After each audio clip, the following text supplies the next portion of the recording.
Oi para você ligado aqui no canal da Oficina no YouTube. Olha só, excepcionalmente essa semana, terça-feira, a gente postaria a Hora do Bicho, mas devido aos fatos, aos acontecimentos dos últimos dias, a gente vai fazer hoje uma Oficina News muito especial, falando, é lógico, de tudo que está estampando os jornais, nos últimos dias, que é o impeachment, o processo de impeachment da presidente Dilma Rousseff. A gente está aqui com o professor Célio Tazinafo, nosso professor de História, também diretor pedagógico aqui da Oficina do Estudante. Célio, que é especialista no assunto, vai tentar esclarecer, e vamos tentar esclarecer alguns pontos, né, Célio, para o pessoal, que é um rolo isso tudo, né? Mais ou menos, é um processo bastante delicado.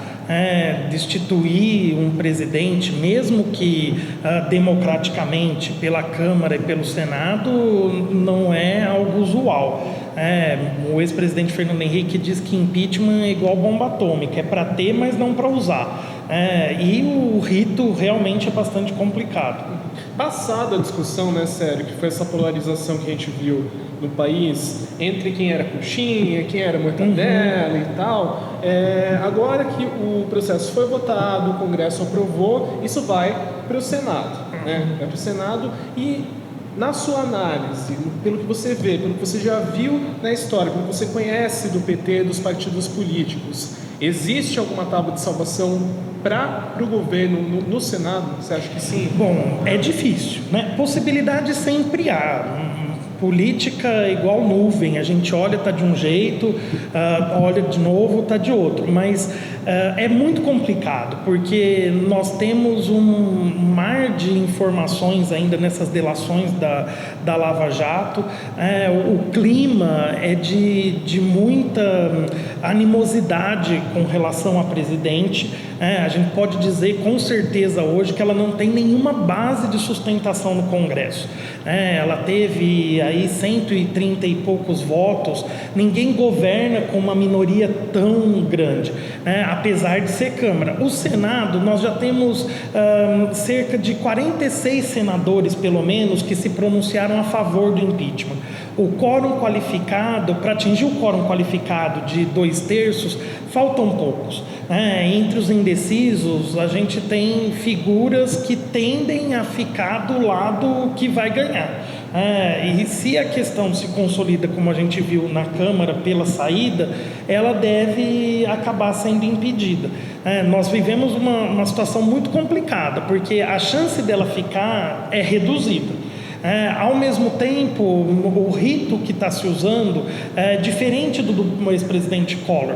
No caso do ex-presidente Collor, aprovado o impeachment na Câmara, ele não tinha base parlamentar nenhuma. Nem o próprio partido dele, o PRN, votou com ele na Câmara dos Deputados. É diferente da Dilma. A Dilma não tem sustentação, mas também não é uma solitária. Então a gente tem algo assim, ela não está tão frágil quanto o Collor para o Senado apressar o rito, como foi no caso dele, 48 horas e ele estava afastado, mas ela também não tem tanta força para evitar o afastamento e menos ainda evitar a condenação. Então a gente tem um quase presidente, que é o Michel Temer, e a gente tem uma quase ex-presidente, que é a Dilma, o que torna o cenário ainda mais complicado. Hoje, olhando com as informações que a gente tem, com o posicionamento dos senadores, com a movimentação dos partidos, é praticamente impossível ela se salvar.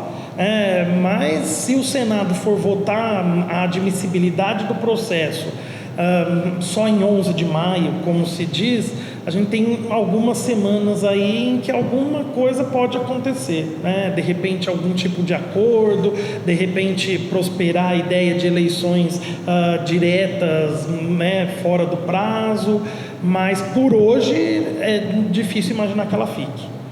Outra diferença, Sérgio, não sei se a gente pode falar isso, mas você citou o Collor, que é o caso mais emblemático da nossa história, você não tinha você não tinha, como no caso da Dilma, um apoio popular. Você tinha uma pressão para que ele realmente saísse. Você não tinha o lado contrário. Não tinha. Nem no Congresso, nem na Câmara e no Senado, e nem manifestações populares, em que pese as estimativas de público dizerem que no domingo, 17 de abril, as manifestações contra o governo Dilma eram maiores do que as manifestações a favor, há de se considerar que ela tinha manifestações a favor. O Collor teve 441 votos pelo afastamento.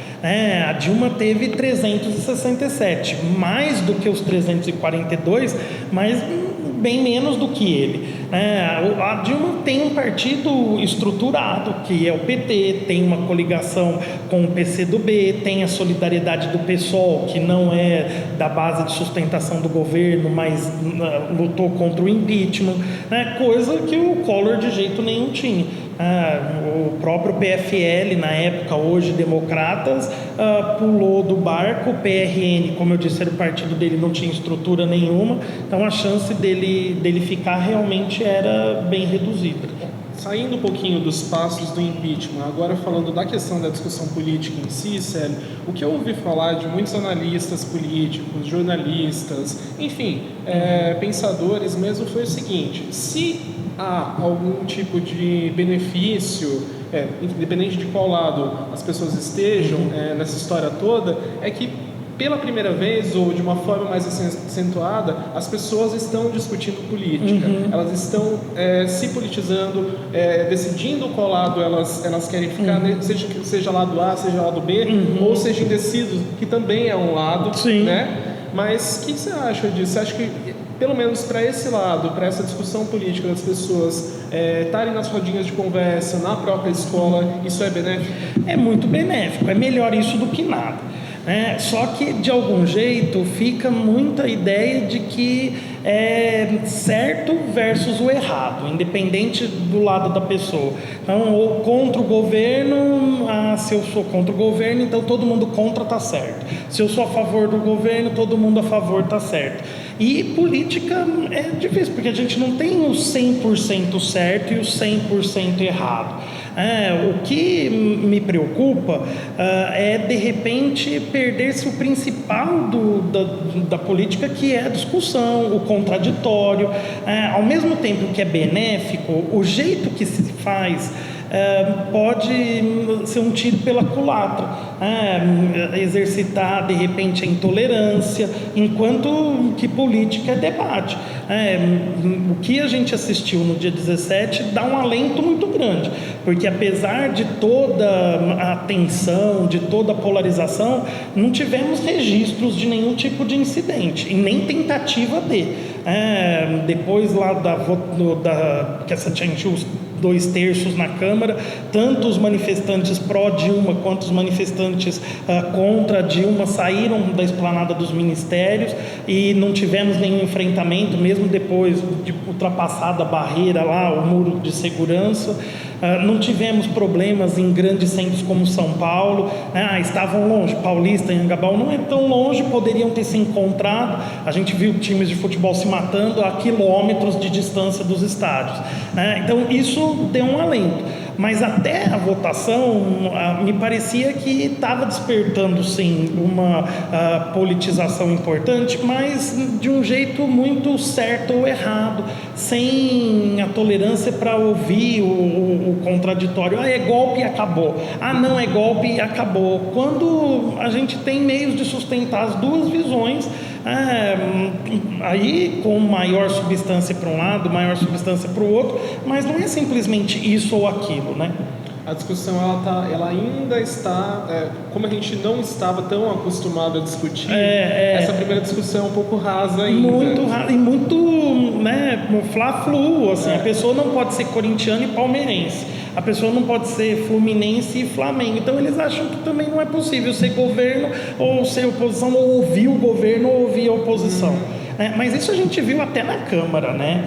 O começo da sessão de votação foi relativamente tumultuado, depois tivemos cusparadas no final já da votação, o que é a antipolítica, né?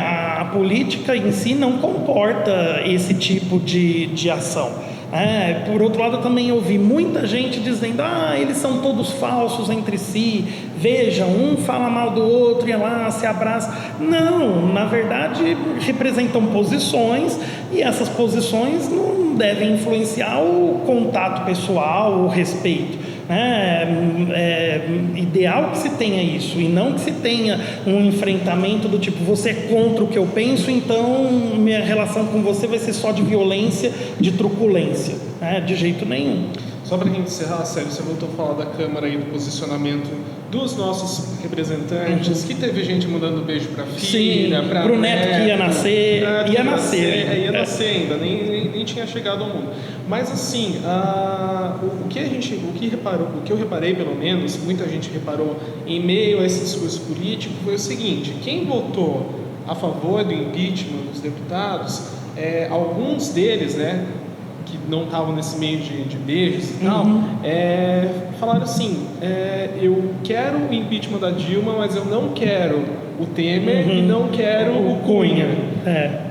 Ao mesmo tempo, a gente tem uma manifestação e tem uma movimentação nas redes sociais com abaixo-assinados pedindo a cassação do Cunha, algo que está aí beirando 1 milhão de assinaturas. Essa movimentação, tanto no Congresso de alguns políticos, quanto nas redes sociais da própria população, pode sinalizar aí para um outro caminho, um outro capítulo pós-impeachment, se isso vier realmente acontecer, como parece que vai acontecer? Pode. O que eu disse, a gente tem chance de repente, substituir esse processo por um acordo para convocação de eleições, ou por uma negociação mais ampla, que o governo bem fragilizado eventualmente até embarcaria. Agora, a situação é tão difícil que eu não sei se eles ultrapassam um mínimo do entendimento a ponto de vamos convocar eleições, e isso depende muito dos desdobramentos que a gente vai ter da Lava Jato. De alguma maneira, se 100 deputados e 20 senadores aparecerem muito encrencados nas delações das empreiteiras, avança o processo no sentido de limpeza geral, Cunha, Temer.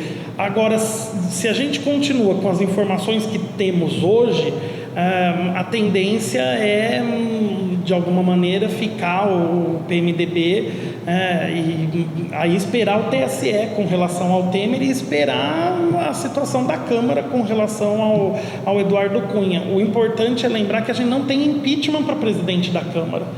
Não tem dispositivo legal, tem dispositivo para cassação do mandato do deputado, mas com todas as manobras, o pedido de cassação do Eduardo Cunha nem saiu da comissão do Conselho de Ética, e assim, tirá-lo da presidência da Câmara só por uma ordem do Supremo, o que seria a interferência direta do Judiciário no Legislativo.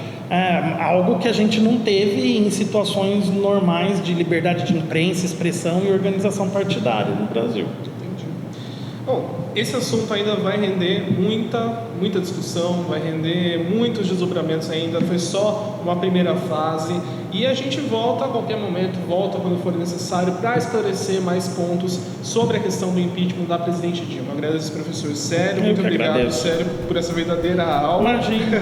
E a gente volta logo, você fica ligado no canal da Oficina no YouTube, sempre tem videoaulas, dicas e muito mais. Um abraço, tchau, gente.